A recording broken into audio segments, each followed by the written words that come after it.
HopCast number 8. Number 8. I can't even count that high. It seems like we've done them all in one night. It seems like that, right? It probably seems like that to you as well. Well, I'm Brad Chmielewski. My name is Ken Hunnemeder. Special guest. I'm Charlie Tröegs. Dear friend of ours that we've brought along. He's very knowledgeable in the field of beers, and he has brought some special brews that we've never had before. Right. So I think he's brought us along for this episode. Yeah. We're on his coattails. Carrying you guys on my back for this whole episode. Exactly. I've been dying to get on the HopCast because it's been a big door. sensation. Yeah, I want to get my 15 minutes of fame. So I brought back some beers from Pennsylvania where I was visiting my nephews, and they look like some pretty interesting ones. So. Yeah. So let's just dive on in here, Charlie. So what do we got here? First beer is the Troegenator Double Bock, which is from the Tröegs brothers brewery in, I believe it's Harrisburg, Pennsylvania. I think they've educated everybody on the lager versus ale topic. Bocks are actually lagers, which is kind of interesting. But we can definitely go into it again in case you missed the episode where we talked about it. So let's pour that out and then we can go into Perfect. Guest first.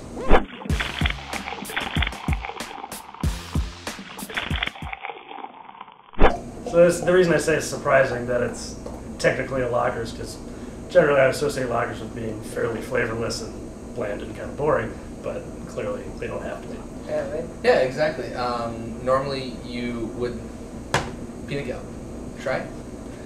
You would expect them to be light and crisp and not dark and ale-like. Right. The lagers we had on episode 5, the Bobtoberfest, was definitely more of a amber color. Mm-hmm. So it's definitely lighter. They're more your traditional lagers that you would find, like more of the Pilsner style. The Bock is just like, it's kind of a weird style. Yeah. And usually very malty. It smells malty. It smells real malty. Mm-hmm. Yeah, you're right. It does. It's got really tight lacing on it too. Look how small the bubbles are. Mm-hmm. So let's give this a try. To me, I would say that's a pretty good definition or prototype of Doppelbock. Okay. Like it has all the necessary flavors, very raisiny, like you would expect a Doppelbock to be. I get that.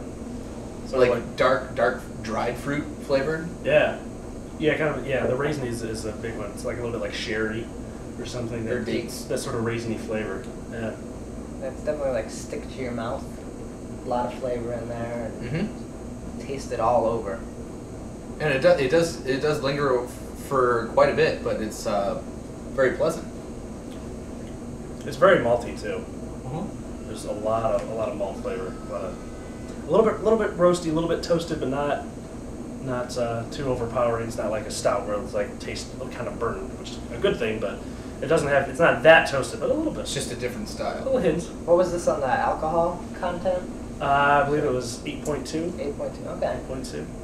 I did my homework. Oh, nice. I've been excited about this. It seems like it sits around there. It's not like overpowering, or it's not like, oh, I didn't know, but it's good. I think very, very drinkable. Yeah. Especially for 8.2. For an 8.2, I feel like I could actually drink this all night. It's actually kind of sessionable, which is unexpected for a beer of this strength. On the Brad drinkability scale, about a 60. It's a new rating system. It's bound to catch on. The pizza beer was a 0 then? That was a 0. Okay. When do we start employing the Hunnemeder? Oh, alright. You can, I just employed him. That's kind of perfect. Yeah. I don't know why you haven't used that before. I don't know. What's it on the Hunnemeder? On the Hunnemeder, I would give this maybe, I would say 85. 85 on the Hunnemeder. On the drinkability scale? Is that a measure of drinkability or a measure of overall It's a measure quality? of goodness. Measure of goodness. Mm-hmm. The Brad is a drink all night scale. How long can you drink the beer? I don't have that. I drink till I can't. Okay. It's on the Drew's index. I would put it at 3,712. So Wow. it's, good score, but not, perfect score would be 9,872. It's, you probably read about the Drew's Index on beeradvocate.com. It's a widely used beer rating system. But, Wow. Overall, I think this beer scored very, very highly. And the experts agree. By us or in general by everyone else? by the experts, Okay. us. So an interesting thing about Pennsylvania, Maeve and I drove through there, and at the stores you can only buy cases. Oh, let me talk about this. All right. Sorry. What, is Well, this about this? Or are yeah. you just changing something? No. Let me tell you something completely different. No, I'm just totally getting I was, interrupted. I was having I'm, pizza the other day. I'm taking over your story. I'm Okay. commandeering your All story. right, all right. Because my sister and her husband and their kids live in Pittsburgh, so I'm there, relatively often to see them. And Pennsylvania still has all those weird old puritanical laws about, you can't buy liquor on Sundays and all this and that. Leaving your pants And on. it turns out, yeah, that's a tough one to follow. Turns out beer can be sold, people can sell beer, but only the state can sell wine and liquor. So if you're having a party and you want to get some beer and some wine and some booze, you got to go to 2 different stores, which is ridiculous. So it's the state-run stores for wine and liquor. Then in order to run a beer store, you have to get a special permit, which is, I think, apparently difficult to get. They don't like to give them out. And you can only sell cases, full cases, so you can no six-packs or anything. So if you want to try a new beer and it turns out that it's not very good, then you're stuck with. But at the bars, you can buy 6-packs, right? Yeah, at the bars you can do 6-packs, you can carry them out, and there's a new loophole that a lot of places found, which is restaurants can sell beer, like single beers by the bottle. I don't think the law was intended to allow that, but it doesn't specifically forbid it. So a lot of people are opening up beer stores and just have like a little teeny kitchen in the back where they'll make a couple types of food, like here's a grilled cheese sandwich, and no one buys the food there. It's a complete farce just to get through the loophole. So my brother-in-law took me to a great little store where they're all single bottles. Yeah, a great restaurant where you can buy single beers and you don't have to get a case or even a cheese. six-pack. I would love to have some head cheese. It's a different show. Yeah, we're not promoting other shows. Huh? That'll be on next week's episode of Charlie Politicast. of Charlie Eats Weird Shit. But anyway, that's my lengthy explanation of the beer laws in Pennsylvania. Well, that's just weird. But it's a good thing that they found that loophole, because now you can get awesome beers, Right. one bottle at a time. But anyone who doesn't live in Pennsylvania would not know that. Like if you're driving through, you're looking for a liquor store. Until now. You're not looking for a deli. Where's that deli? So They gotta be watching the Yeah. HopCast, and they get up on that shit. Yeah, well, it's a good thing I'm letting the entire world know, because everyone's watching this. So.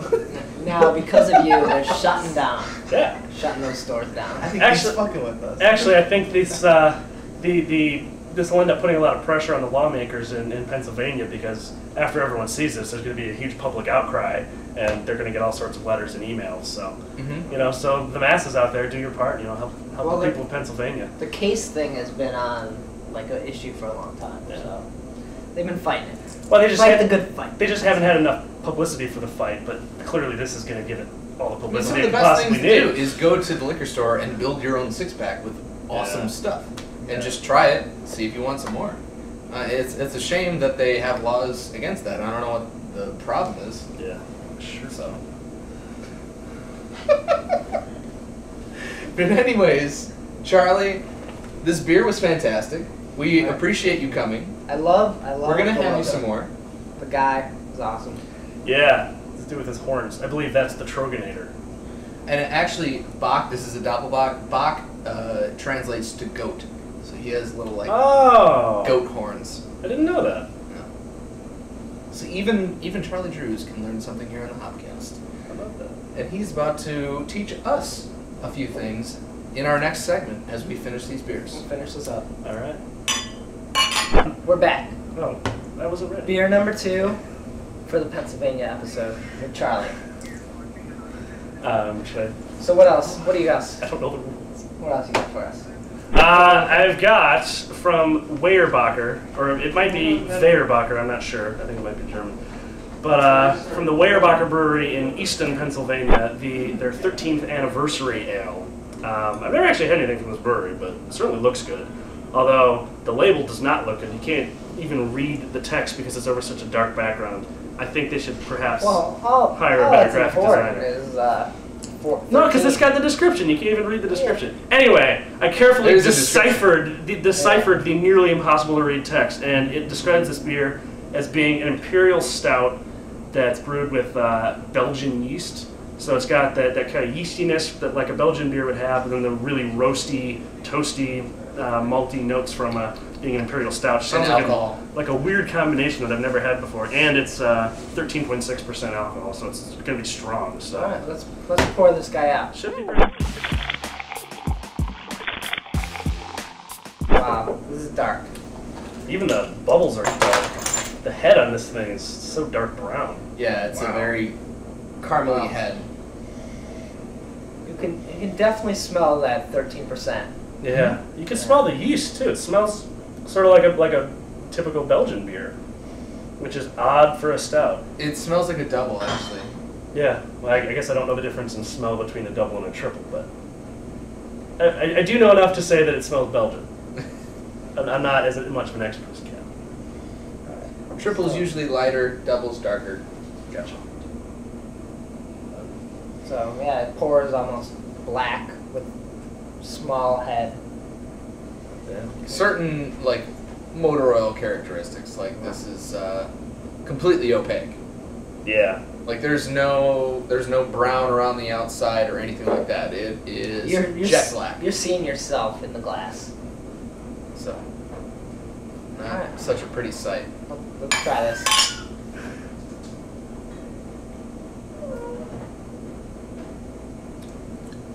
Whoa. Wow. Whoa. Shit. Yeah. That is unlike anything I've ever had before.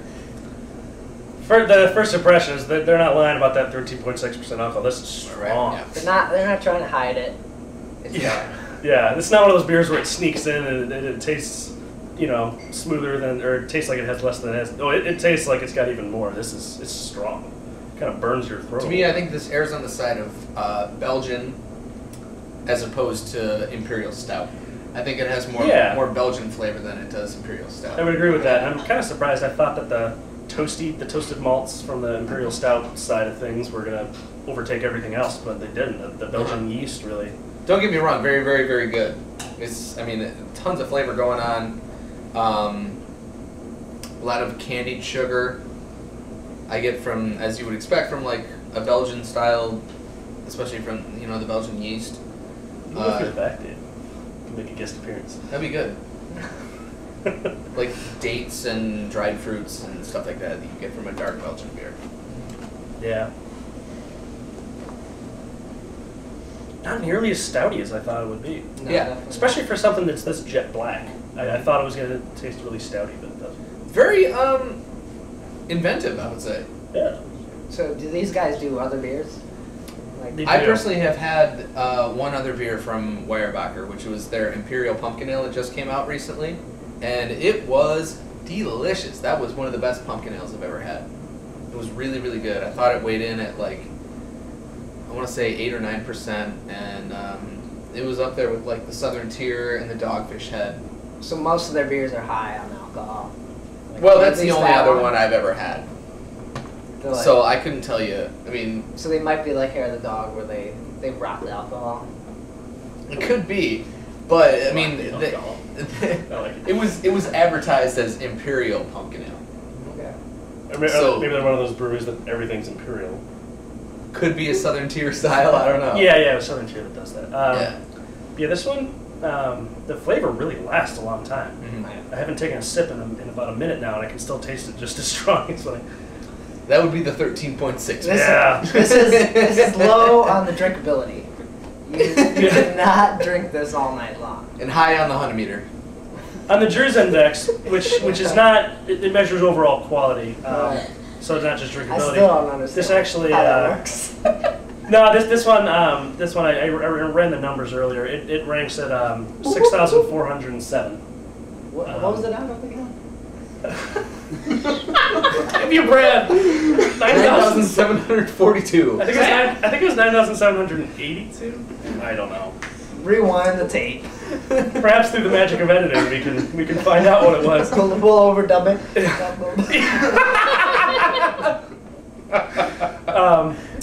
This is a bad Chinese movie. Why do you have to make fun of the Chinese, Ken? I'm just kidding. I'm sorry, Jake. This is delicious. This is a good beer. This would not be one you would want to start out the night with. 2. No, this is like Nightcapper. 3, end of night, or at least 3 or 4 in. Or what are we in, Ken? 6 or 8? This is actually what we do for you people. This is actually my second beer. But by you people, I didn't mean like you people. What do you mean, you people? This is only my second beer, and I'm fighting a wicked hangover from yesterday, so this is a little difficult for me to drink something this high gravity right now. But no, fortunately, it tastes so good that I'm willing to go through it. No, it's definitely like one of the more interesting beers I've had. I would drink it like if you were planning on just having a drink. Okay. Yeah. If it was like a week, I think it's a great weeknight beer. Yeah. Have a sip. Have a drink. If you're gonna you're gonna pour this rather than a glass of wine and watch TV. Yeah. Kind of thing. Or this or a shitty beer. Have this one instead. Yeah. Because it's good. Put down that MGD. Pick up the Weyerbacher 13th anniversary ale. I think if I were drinking a whole bottle by myself, it'd probably take me like 3 hours. I mean, this is a slow sipper. Yeah, exactly. Sure. Like if you're drinking it, like keep in mind we're splitting a 12-ounce bottle here. Like three of us. And we've taken sips, and we're still this far. Brad and I are not strangers to the jugger. Pussies. Moving on. So can you pick this up? Where can you pick this up? You got this in Pennsylvania. I did. I got it in Pittsburgh. I don't know if they distribute. I didn't do my homework on that. You've seen. I've picked up Weyerbacher in Wisconsin. So you definitely cannot pick it up in the Chicago land area. I don't know if you can't. We just haven't seen it. I wouldn't be surprised due to Illinois' screwed up distribution laws. Right. Yeah. I picked up Weyerbacher at Three Cellars Liquor Store in Franklin, Wisconsin. Shout out! Give us free beer. Great liquor store. If you live in the Wisconsin area or the Milwaukee, it's like south of Milwaukee. You mean in Wisconsin? Yes. Yes. I meant Milwaukee area. But Pittsburgh. So you can probably pick this up in most of Pennsylvania if you were going to your local deli. Yeah. If you find yourself at a deli that happens to sell beers by the bottle, consider this one. I'm starting to get that burn in my stomach like I've just been drinking whiskey or something. This is strong beer. But I like it a lot. It's really flavorful. I'm glad we're capping off the episode with this, and we didn't try to do this the first part. Yeah. Yeah, I don't want Brad to do anything stupid. Bangity bangity. I, for one, would very much like to see Brad do something stupid. So, on behalf of Brad and the HopCast, thank Charlie for coming along and bringing these amazing beers. He did such a wonderful job. Pennsylvania was our third part in our 50-part series. Better know a state. They do have beers in Puerto Rico, so maybe we should do a 51-part series and include, territory. U.S. only. Those other sneakers there. Actually, as far as I know, USA. Puerto Rico, as far as I can tell, they have one beer, and it's Medalla Light, and it's I think the only beer that they have in the entire island. So that'd be a pretty if you have boring one episode. beer, you don't count as a state. Utah. We're looking at you, Iowa. Iowa, Utah. What else we got? North Dakota. Rhode Island. What do you got? Alaska. Send us beer. Prove us wrong. Could do the four corners in one episode, I guess. That'd be cool. That's a good idea. Maybe we could road trip. My shirt. Alright. Wardrobe Thanks for problem. watching episode 8.